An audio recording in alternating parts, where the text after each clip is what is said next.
All right. We are live. We're recording. Thank you all for tuning in. This is going to be our first Mojito talk. So, for all those who don't know who we are, I'm Tony Vega. This is Keith Brown or KB Brown. What's up, bro? It's been a minute. What's going on? It's been a Yeah, while. it's been a while. I'm not gonna lie. So this channel has been in hiatus. Life, work, and a whole bunch of shit has gone on. And by the way, yeah, it's been a bit of a journey, but during the course of it, Lakers basically had a whole season, which we didn't really cover much on it on the channel. But we're not gonna do a retroactive recap. But we're just gonna discuss the Lakers off season this episode. So hope you guys like it. But anyway, let's just go right to it. On the recording of this 7-16 Lakers and just basically pseudo finished with their off season. By the way, dope shirt. Um, and for Appreciate you. those who are listening through this on podcast, KB has a dope shirt says Los Angeles Smash, which is actually amazing. But excuse me. All right. So going on to the topic of hand, Lakers have made significant changes. Depending on who you ask, it's significant.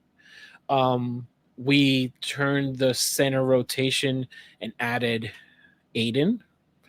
We also had the opportunity to add Jake Laravia.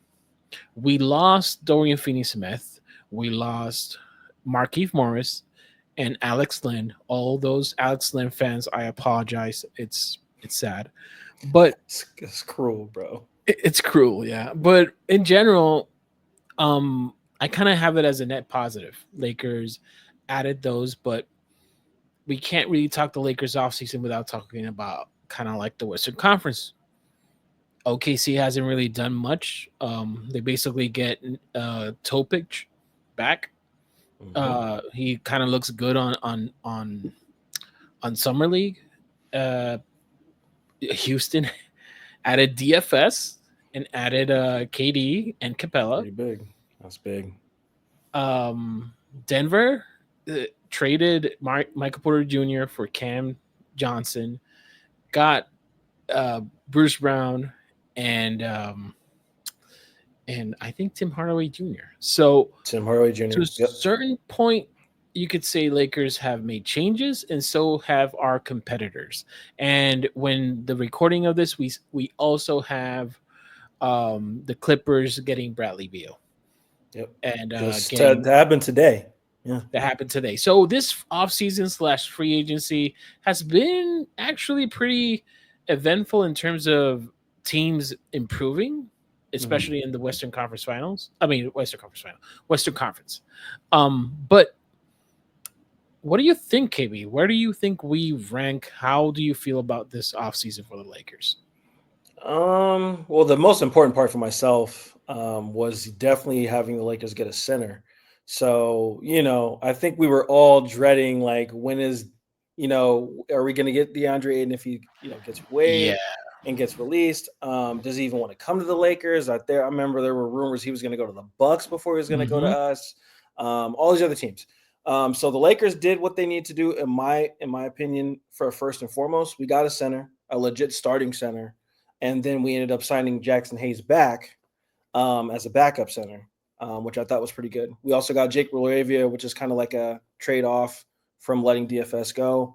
Marcus Morris and Alex Len. I mean, what are you gonna do? Marcus Morris is more of like a bench, kind of like get everybody together kind of guy, like a Jared Dudley role. Alex Len was a waste of space. I tried to defend him, as you know, a lot of times in our playback. Didn't work. But no, I think the Lakers. If we're going by, we're talking. We do it. You listed the Nuggets, you listed the Clippers, and you also listed the Rockets. We are not in the top three. We're four.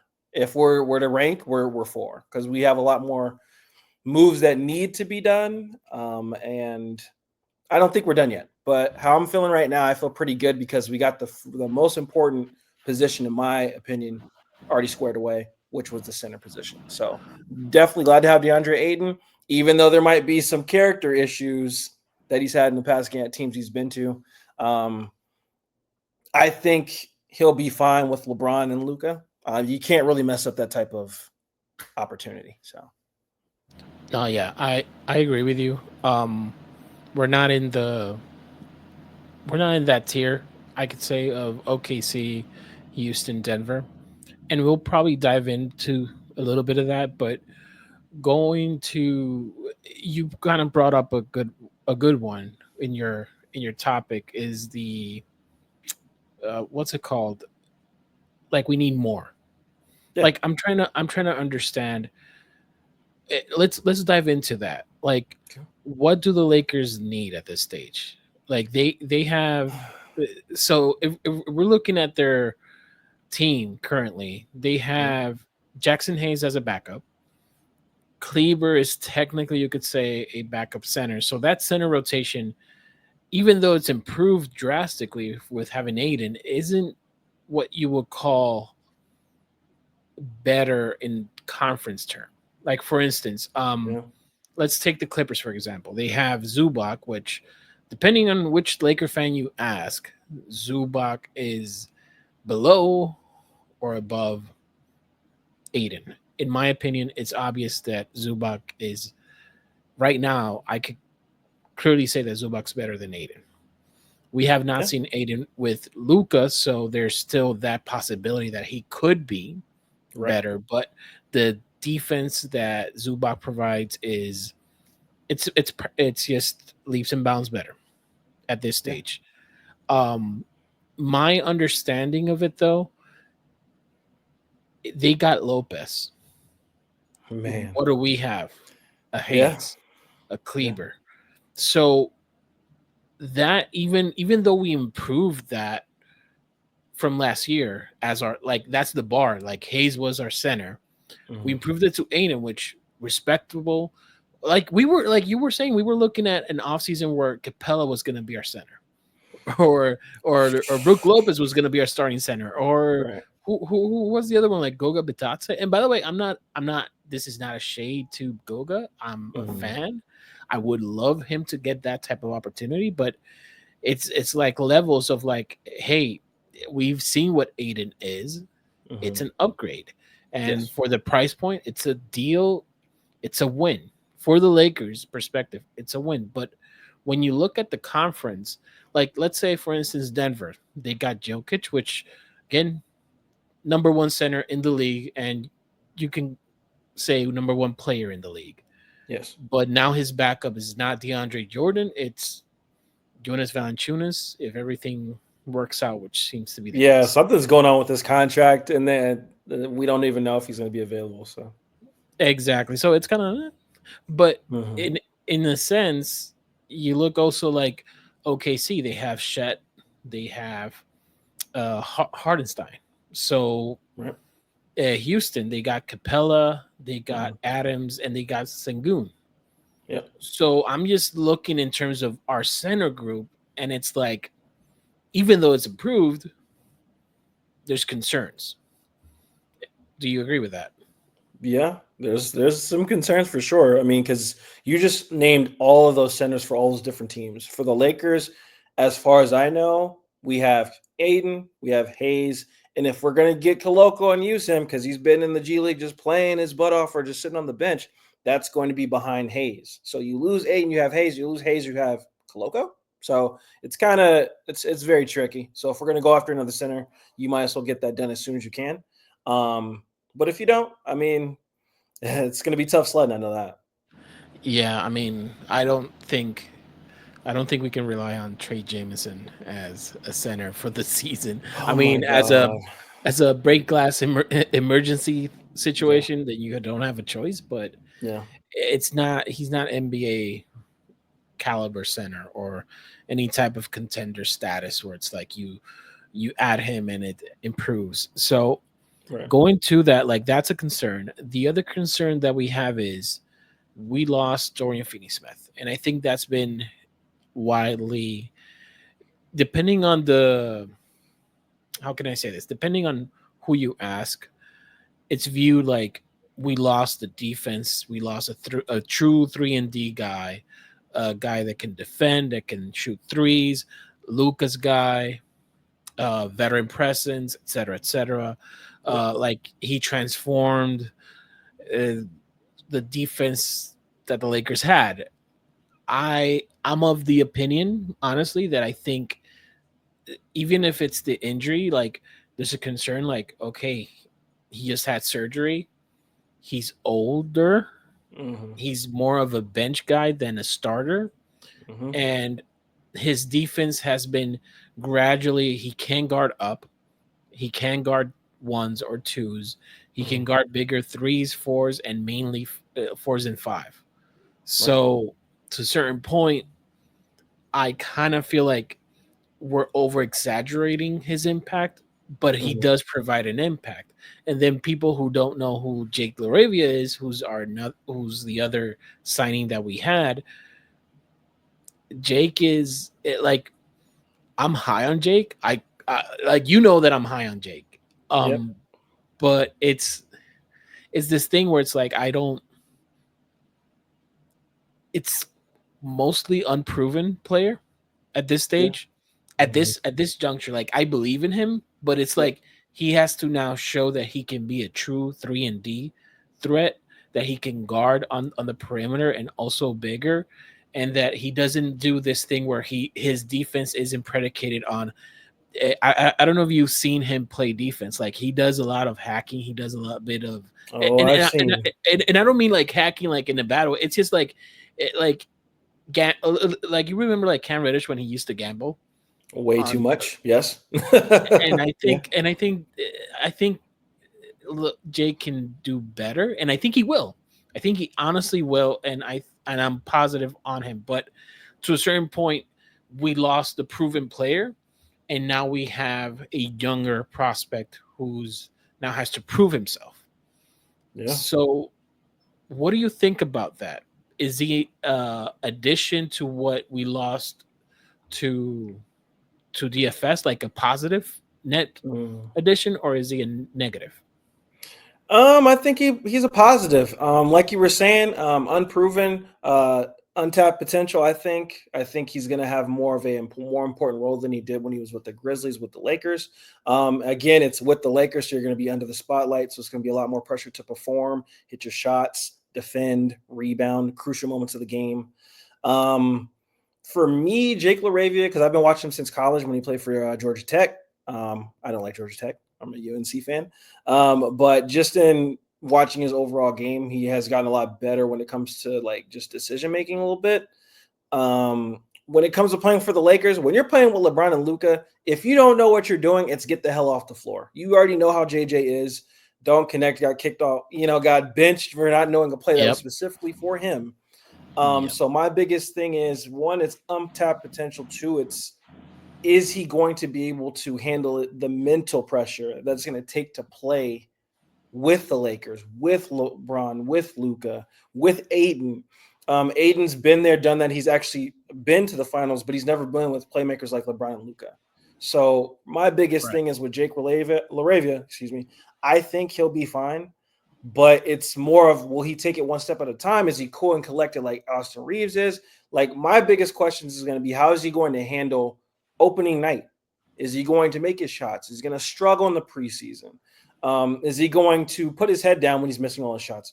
I think, not I think, but he did do an interview with Trevor Lane on Laker Nation, and they were interviewing what his role was. And like you just said, he said that he's really looking to prove himself to show that he can be a 3-and-D player.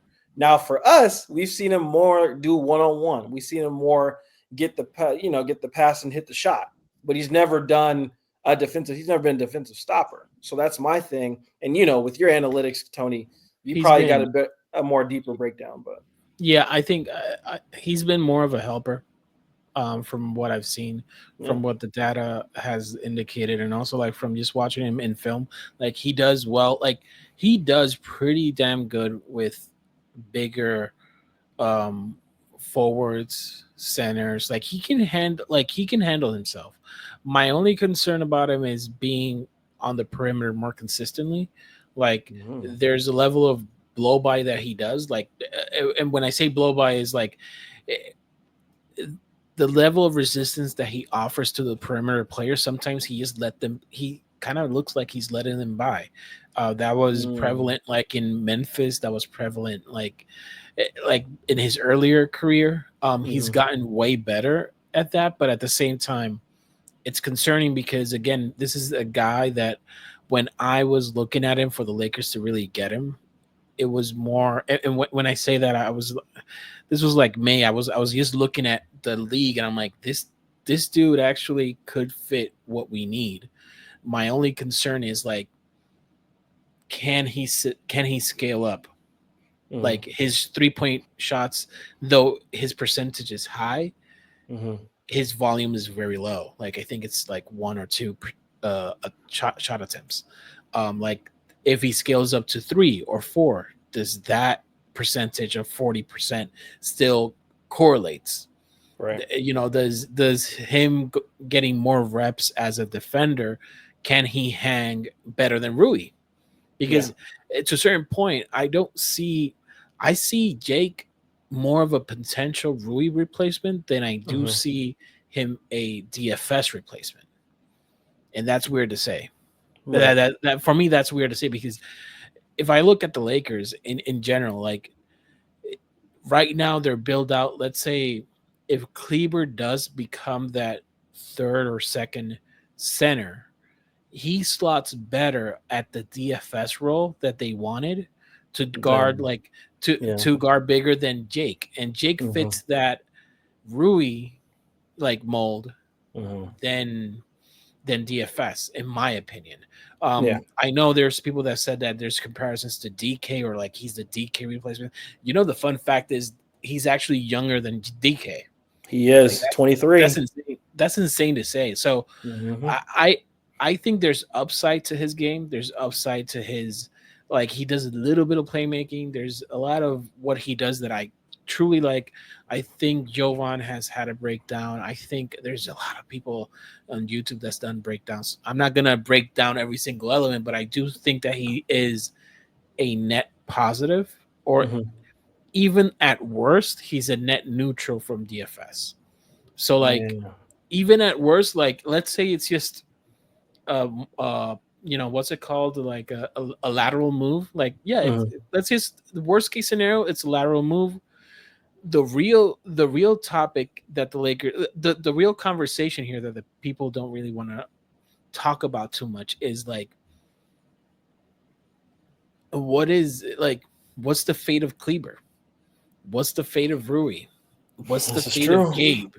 Mhm. Like to a certain point, like I was today I sent out a tweet because Joshua Kogi just became Available. available. He's It's available. exactly. And depending on who you ask, like Josh Okogie is a good a good a good NBA player. I'm not gonna say There we that. go. I was gonna say he's like Yeah, a yeah. semi okay POA, but I He's he defends yeah. better. He'll defend better than Gabe, I think, in my opinion. But I So don't know. yeah, I actually so let me look at some. Let me see if I can pull up something here because I was looking at this and I was like I was looking at B-ball index for a second and I posted a tweet. Let me see if I can find it. But in general, I'm actually shocked at how low Gabe is. Like Yeah. Gabe is not like I don't know. Like here's an example. Let me see if I can share this with the people on YouTube just so everybody can see it. Share screen. Yeah. Here we go. Does everybody see my screen? We're good. We're good, right? Yep, I can see it. Okay. I don't know if it's too small. I'll see if I can If you can magnify. click the actual picture, can you click the picture right there and kind of there we Yeah. go. Boom. Okay. So here I kind of listed like Alex Caruso, Josh Okogie, JD Hmm. McDaniels, Marcus Smart, Jordan Goodwin, and Gabe Vincent, just to kind of give like a sense of, where the heck Josh Okogie ranks, where the heck Gabe Vincent ranks, Hmm. Goodwin, and then the prospect of just Marcus Smart is another. He's in Washington right now. He's Mhm. available, but just look at how bad Gabe is, bro. Right. Like I'm looking at like his overall game impact. His LeBron data is an F. His perimeter is good, chasing good. It's just and even Tim had this comment, which is just like he's good in pick and roll. Sorry, not pick and roll. He's good at drop, like Mhm. a drop coverage scheme. Which Mhm. by if and anybody understands that, we've been running a lot of switching, which is basically everybody is like it's a very different concept than drop. But the problem here is like look at it. Gabe just doesn't look like he fits at all to what they're trying to do. And then we look at Yeah. Josh Okogie, like, yeah, like like he's up there. Right. He is honestly up there. Again, Alex Caruso is going to be Alex Caruso. I'm not going to compare Josh Okogie to Alex Caruso, but there's potential to what Josh Okogie can be for the Lakers. Mhm. And I'm just thinking, I'm just thinking here. The Lakers can't be done. No. No. Like they can't be done because like we kind of saw like every like we saw Rockets make a trade, we saw Denver make a trade, we saw these these teams are actually improving to a degree that's concerning if I'm the Lakers. Mhm. Now, when I'm looking at the Lakers, my only point of attack defender is Gabe Vincent. Yeah. Goodwin isn't even a like Goodwin's not even a point of attack defender. Like he's actually a chaser on this team. Austin Reeves is a chaser on this team. In our starting lineup, we don't have a point of attack defender. We Right. Our perimeter defense is basically non-existent, or it's dependent on what Rui and Austin can provide. We're gonna try to hide Luca because we're gonna try to hide him. LeBron at age 40 something, Mhm. like he's not gonna do it on a daily basis. So our defense isn't where it needs to be. Yep. So I propose this to you, KB. You tell me if I'm off base. Okay. How far are we from contending, in your opinion? Like, are we like a move or two? Like, is there like if we get a Josh Okogie, are we right there? Like, Mm. what's your thoughts about this? To me, first off, I will say this because you actually did point it out. Losing DFS, we lose that edge. If you get what I mean, like we lose that defensive edge. Someone who's a dog, someone who backs up his teammates. That does the The dirty Patrick, work. pretty much like the Patrick Beverly, mind you. It's kind of funny that we got the guy that Patrick Beverly pushed for stepping over AR, but DFS was always that one guy to get into the opponent's face and back the hell up or get off, get away from my teammate, whatever, right? So we need a Josh Okogie. I'll even take it a step further. If we can get both, give me Josh Okogie and give me Marcus Smart. Like, give me both of them. We need as many dogs as we can to take the pressure off LeBron. So I think I said this on Twitter. Anybody who's friends with me on Twitter, everybody knows me as KB on there. I got my Twitter handle right here. It's literally for me 2 off seasons away. We're 2 off seasons away. This one and the next one. The reason why I'm saying that is, so in my opinion, and you did the math, Tony, it's impossible for the Lakers to make all the moves, do all the trades to be a very legit number one contender. It's impossible for us to do that this offseason. So what do we have to do? Fill in the margins. We got the center. We need a POA. We need a wing stopper or another POA. So the best case for us, and especially since we want to save money, I don't know what it is with that. Um, go after Marcus Smart, go after Josh Okogie, do like a 1 year deal, maybe a 2 year deal. See how that rolls and see how you play. But my biggest thing is we can't go that far if we're burning LeBron out. And by burning him out means he has to do every single thing on defense. If we have the guys, like you said, just to do the little things, just to get real, you got to get dirty, be the gritty guy, that will be fine. But if we're not going to do that, then we're going to be in trouble. So I think we're 2 seasons away from being contenders. We can definitely make some noise in the regular season based on who we get. But if this is the actual roster, because I've been defending Rob Pelinka, you know this, he deserves to be slandered then. He deserves to be judged on what he's doing. Now, as I said on Twitter multiple times, it's going to be a long summer. It's going to be a long, what was it? It's only July. It's going to be a long August. And I think training camp starts in September. Am I right? Or no? Yeah. I depending if they do like a mini camp, like I I think hope they do. what is it, like a Yeah. players only camp or something Yeah. like that. Ron always does like a mini camp, I think in San Diego. Maybe it'll be somewhere Uh, different. But and by the way, it's not. We're not trying to discuss the LeBron thing right now. I think it's been not at covered all. Yeah. way too much. And Mm-hmm. if you want our thoughts, I'll summarize this. We have 7 years of this, so it's not like we know who LeBron James is and deserving of not like he has his mode of operation, and the media just attaches everything and anything to him. So I think it's all noise, honestly. And with LeBron James, actions matter.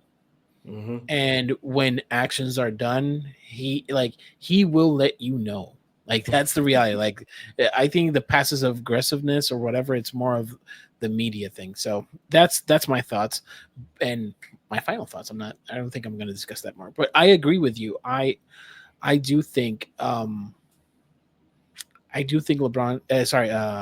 Rob Pelinka may need to be slandered here a bit more than not. And what's crazy about saying those words is that when you look at the fact that he got Aiden on an $8 million deal, when he got Jake LaRavia on a good contract, you could say like it has potential to be a very good contract. When you look at those two things, we still have our first. We still have our swaps. We still have our seconds. By the way, we got a Duothero, which uh, Thero, right? I think that's how you pronounce it. It's either Theo or Thiero. I think Yeah. it's Thero. I hope it's Thero. I apologize. You're Comment good. below You're if I'm good. wrong, but my point is like we also got like we're trying to add athletes. We're trying to add youth, Yep. but if the goal is to compete right now, which David Meneman kind of said in summer league, that we're gonna like Lakers are looking to do two things, which is the future and now, like compete in the future and compete now. He can't be done. There's no way. No. There's no way. Like I'm just gonna show this to people here. So, by the way, this is just something that I built, but you have 3 expiring contracts. Right. I don't know if you like nobody has talked about Rui. No. Nobody has talked about Rui like at all. Like even the good, like the good, the bad, the ugly, nothing. Like even like extension talks, like like Rui's gonna get extended. Nothing. And by the way, good job by the Lakers to kind of quiet down the whole rumor mill. So I'll give them credit for that. But just in terms of like no tidbits of information, no like I don't think a journalist out there has reported that Rui like they like him, extend him or nothing. So we don't know what that means. He's now like he's a starter on our team. The blue just highlights like their starters. The orange is just that they're expirings. We also have a date, I think in 3 days from this recording. Shake Milton is still on this team. Sunday. Like Sunday. So Shake Milton's still here. And we all assume that he's going to get waived, and even if he gets waived, we only have 3.9 million of our biannual thanks to giving Jackson Hayes 3.4. So I'm just looking at this team right now. I'm looking at what we've done, and then I'm looking also at like, and by the way, for those podcast listeners, I apologize. I'm just screen sharing the potential starting lineups of both teams here, like of both teams being Denver and Rockets, and comparing it to the Lakers. And I'm looking at this, and it's not. It's be tough. it's tough, bro. I'm like, and I actually have it here, like, and on the other side, tier one OKC, tier two Houston, Denver, tier three Minnesota, Lakers, Yeah. tier four unknown Warriors. Right now, they look like a skeleton crew because they still waiting on Kaminga. So Good luck. yeah, I'm just looking at our roster. I'm looking at our potential, and I don't know, bro. I there's a lot of upsides. There's a lot of unknowns. Again, Laravia is an unknown. Aiden is an unknown. Like Aiden could look like an all star for all we know. Like he has Uh, that type of ceiling, right? yeah. Yeah. My So my best bet with Aiden, yeah, I'll say this because you pointed it out. What did Luca do with Hayes for a certain amount of time in January? He yeah, had Hayes looking like an all-star, and Hayes couldn't really even finish at the rim. Now you have Aiden who can finish at the rim and he has a mid-range jump shot. I mean, you do the math. That's only assuming it works. So you got a point. that's only assuming it works. Yeah, but again, maybe slotting having a comparable center, having it like from an upgrade, like we were rolling with Hayes, so maybe Yeah. having a center just fixes a lot of our defensive issues, slots everybody correctly, puts everybody in a place. But then I look who's starting, and you look at Rui, like I'm not trying to bash on him. It's the fact that he's actually improved from last season to now. His Mhm. shooting is undeniable at this point. Like he's had already a couple of playoff games where he's just like we have enough of a sample size of Rui to say like he's a the shot's real. Like it's Yeah. above 40. So it's real. But the defense next to Luca, next to LeBron, next to Austin, like defense is the thing that I don't think there's enough defensive talent on this team currently to really to like that starting. If that is the closing lineup, I don't know if you who's gonna stop who. Oh man. Who's If you're gonna talking about these matchups, yeah, I'm confused. It's gonna be I don't hard. know. It's Yeah. hard. Like it's hard, and like I just don't. I don't see it. Like just looking at the Rockets, like they got Amen Thompson, they have Dorian Finney-Smith, they have Tyree Eason, they have. Oh well, Cam Whitmore's not there anymore. This is old. But Yeah. they have Jabari Smith. Like I'm just saying, like they have defenders for days. Mhm. Denver just has a potent offense. I'm just looking at what we have currently, and it just doesn't feel like we have enough. And that doesn't mean that right now Plinka is not. How can I say this? Plinka is having a bad off season because we're still right smack in the middle of it. Yeah. It's only what 3 weeks from the start of free agency. This is the I mean, third week. Third week. yeah. So it's like we're not judging the team because we all think we are looking at the team right now and it looks incomplete. Yeah. So does he have the cojones to roll with this until the trade deadline and just roll with it with like the start of the season and be like, yep, we got our center. Oh, man. There's no we got, way he can. There's no way he can give. And people know what I always say. You yeah. cannot give me a monologue and a soliloquy about how good this roster is if we're just as is. I'll Because the yeah. biggest no, because look at it. Look, you have it right here. The biggest like shot that you're choosing to take right now, you're basically saying one, Adu Thiero is going to be a freaking just a chip off the block type of player that can just do everything year one. And on Jake LaRavia, you're just saying he's going to be that defensive 3-and-D stopper that we always wanted. And we can be successful because we know what Vando can do. We already know what Gabe Vincent can do. But if we're rolling as is, you're taking a shot and you're hoping these guys can hit. And I'm pretty Yeah. sure JJ's like, dude, I need more. I'm pretty sure because Yeah. what happened in playoffs, man. It was embarrassing the way we went out, but it is what it is. It's very embarrassing. And that's kind of like where I kind of look at this where it's like, okay, hear me out. Normally a team, a championship, a contender, there's normally proven players, right? Like for instance, like Denver, Jamal Murray, proven. We know what he is. Christian Braun, he cemented himself to know what he is.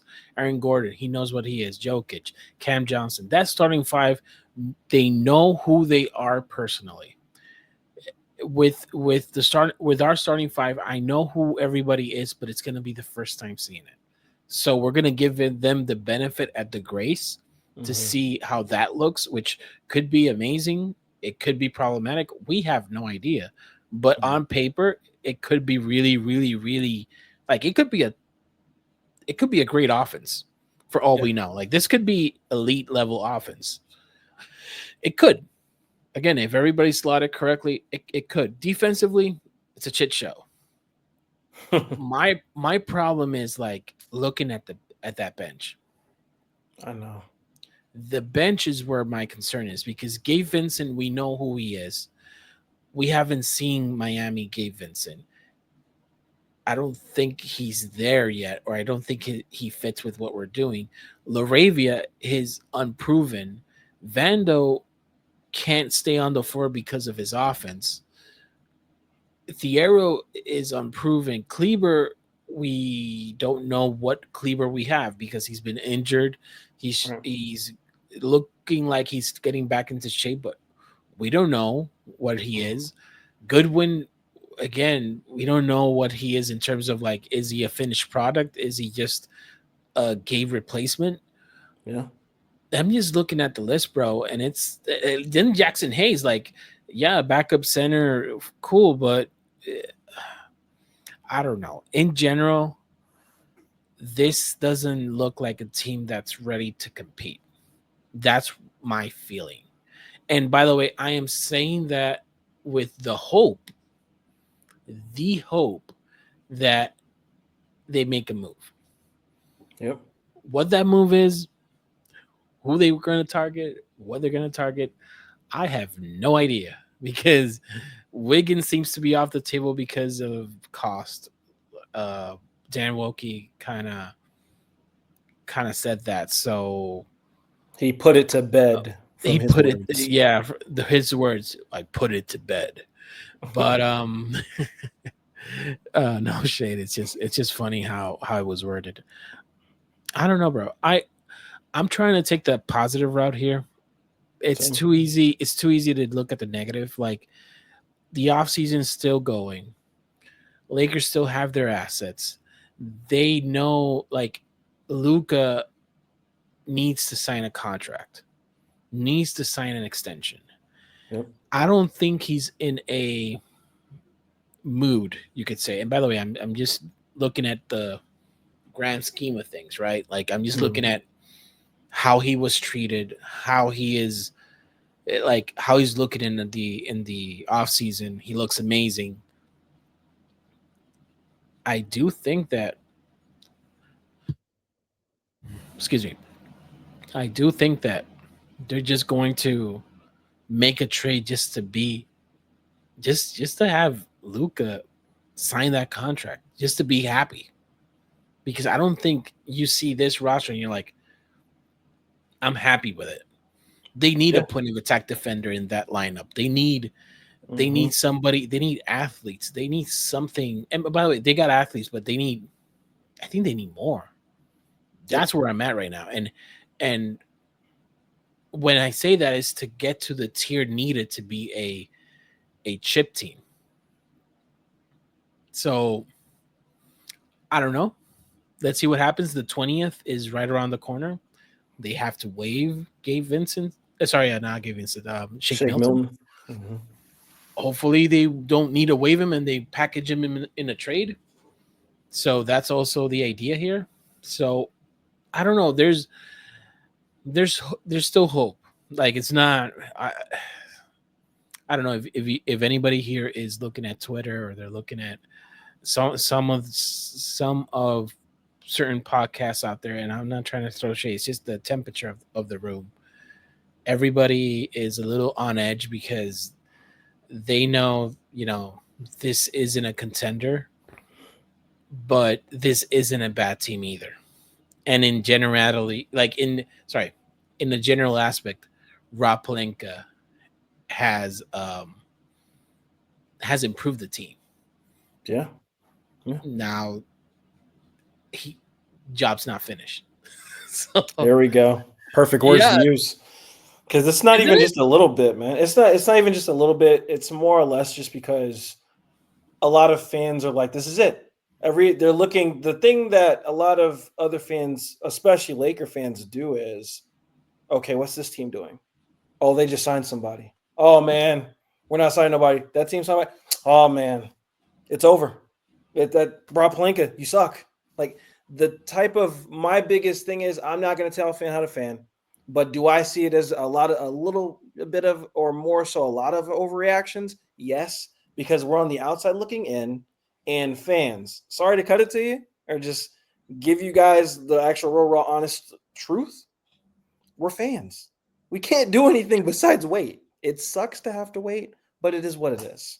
Um, yeah, you're but very it's self-aware, yeah. KB. You're very self-aware. I It's want to frustrating, bro. I It's want to frustrating. complain. Let me complain. Don't police Exactly. me. I man, I look, and I've been one of the ones, and Tony knows I've been one of the ones to always be like, damn, what are we doing? It's kind of feels like we're taking too long. This is the first off season since we got Luca, and I will admit, once we got Luca, a little bit more, I was more relaxed because there's a process to getting things done, and I think if we do that and do it the right way instead of rushing like Rob Palenka did, I think the beginning of what was it 2021 2022, we were just making trades. Now all we got is a first to use with three players that are expiring, or probably more than that are expiring, and we need to make room for more players to get them. So we don't want to be in this type of situation again. So it's good, and I'm kind of happy that we're moving slowly, but I would just always want to know what the goal is to do in this offseason. If it's to get younger, we've done that. You've gotten rid of DFS, who's older. Markeith Morris, that was older. Alex Lindholm was older. You got Jackson Hayes, who's still young. You got Jake LaRavia, who's 23, younger than freaking DK, who we drafted last year at 24, about to be 25. And then we have Adu, who's I want to say he's 21. So with that, it's just we've gotten younger. So I can't say Rob Pelinka hasn't done his job. He's actually done what he said he was going to do, which was get younger. Yeah, So we're younger, but with younger players, a lot more mental mistakes. that's the biggest. That's the biggest thing. It's younger doesn't necessarily at times means good. It's a balance, and I think that's where the Lakers are trying to head to. Like, I'm trying to give them grace because this is sometimes gets lost in translation. This entire team, its core, was built around the idea of a LeBron and AD. Yes.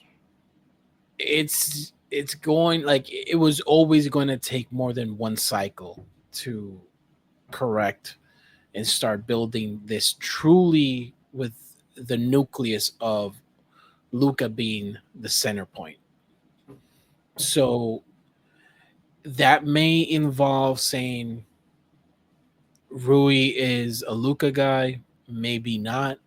That may be involved. Austin is a Luca guy, maybe not. And when I say Luca guy, like players that you need around Luca. I don't know. At some point, talent trumps fit at times, and you hope you just surround Luca. And this phase, in my opinion, you just try to surround Luca with as much talent as humanly possible, and see what you can do with that. Because even looking at the market right now, we have Melton, we have who else like Al Horford. Gabe. Well, I mean, if we're They're looking at the both. market to trade, but Yeah, the market. I mean, I'm just talking about free agency. Like, it kind of looks like free agency's done. That's the reality. Like, free agency is really yeah, done. It's just a matter of like Josh Okogie's out there. He's better than what we have, but you're not gonna have a team with three players that kind of have the same slot. yeah, And when you I have to get say rid that, of like, someone. you have to get rid of someone. Like, it's fine. Like, you're not gonna put Gabe as the third stringer. Like, you kind of have to move Gabe. You have to kind of move. What are you going to do with Vandor? Are you going to keep him? Is he part of the core? I mean, if he's part of the core, then where does he slot? Is he going to be your eighth guy, your ninth guy? There's so many questions surrounding this team yet, and Yeah. most of them are going to get answered through time. And I think the first question is going to be what happens with Shake Milton. And when that happens, if it's just waiving him and that's it, we're probably going to crash out. Most likely. We're probably going to crash Wave, and no pickup. Yeah. wave and no pick because and I don't blame the Lakers for it because hey, there's no real pressure to make a trade right now. No. There's no real pressure to like. There's no deadline. There's nothing to basically say we need to do this now. Right. And maybe the next one would be close to the training camp, close to that. But at this time, at this juncture, just wait and see. And that's probably the worst words you can say, but it's the reality. You just have to wait and see. So with that, we're gonna wind this down. This is the first episode of Mojito Talk. Honestly, it's a work in progress, but I hope you guys. We're trying to find our voice. We're trying to find our lane. If you do if you do like this content, please like, share, and subscribe. But yeah, with that, I'm just going to say take care. We will be back with another episode soon, and we're probably going to discuss more in detail. I think we need to have a conversation about DK. He hasn't been looking good. We need to have a conversation about Man. Bronny James and the outlook. We may have to dive into the LeBron topic. We may have to dive into the Luca topic in terms of what ideally has to be built around Luca. Um, Right. but yeah, for now, appreciate you, KB. Thank you for joining, and you're Appreciate probably that. gonna see a lot more of KB and a lot more of me in this channel. So appreciate you guys. Take care and good night. Peace. Peace.